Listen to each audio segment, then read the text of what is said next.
Happening now, Halloween is just 4 days away. As kids get ready to start trick-or-treating, law enforcement wants to help parents keep their kids safe. Hillsborough County Sheriff Chad Chronister is here to join us. Thank you so much for joining us this morning, sir. So tell me, what's going on? What's your plan for Halloween to keep kids safe out there? There's a lot of things we've been doing, but you have to remember, when we were a child, it was one of the most memorable evenings that we ever had throughout the year. Oh, yeah. And so it's our job to make sure it's one of the safest evenings. We start probably 30 days out to make sure we visit every sexual predator, sexual offender, and remind them of the provisions of being registered as a sexual offender. It means that they refrain from any activity involving Halloween, involving children. And that means doing anything to entice a child to come to their home. So parents, as a reminder, when you see that light off, and there's a lot of different reasons, that doesn't mean you're a sexual predator, but light off means, hey, I'm not participating in Halloween. So that's the first thing we do. The most important thing is make sure it's the safest evening. So I'm glad you guys are taking that effort with the sex offenders. You know, obviously it's a big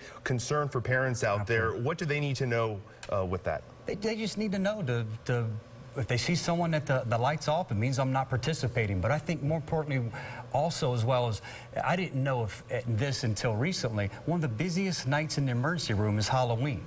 And it's not because they're hit by cars, it's because their costumes don't hit and they fall and they hurt themselves. Oh, yeah. So make sure that your child's as cool as that costume as you want it to be. Make sure it fits properly, that our child's not going to get hurt crossing the road, and that they can see, to make sure that they can see their peripheral vision, that they're going to cross the road and they do it safely. Other than that, candy, it all comes down to candy. You know, make sure it's a brand name candy. If there's anything suspicious, dump it in the trash. Don't give it to your child. You know, we've all heard those myths about razor blades and candy. You know, there have been worries about meth and different kinds of drugs mixed in with candy. Are those legitimate threats out there? It is. You know, the marijuana-laced candy, you know, that seems to find its way, and someone finds some type of joy in making sure that gets issued to a child. But the incidents, and yeah, you hear the myths, the incidents are so slim.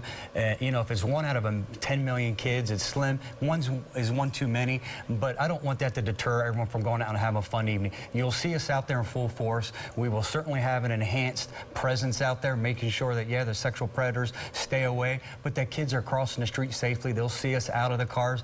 I'm even going to be out during Halloween. I'm loading one of the police cars up with a bunch of candy and a bunch of sheriff's office little giveaways, and I'll be out there myself. Lastly, real quickly, what can parents do to help you guys out? You know, a lot of it comes down to making sure that their child is safe. Make sure they keep an eye on their child. They know where they are at all times. Children are focused on the candy. They have one objective, and it's to fill that bag up as high as you can. You know, as parents, we have to make sure they're doing it safely. We have to make sure they're crossing the road safely. We have to make sure what candy they're ingesting is safe. But other than that, have fun. It's going to be a great time. Sheriff, thank you so much for joining us this morning. We truly appreciate you spending your time here. Absolute pleasure. Thank you. We hope you have a great time.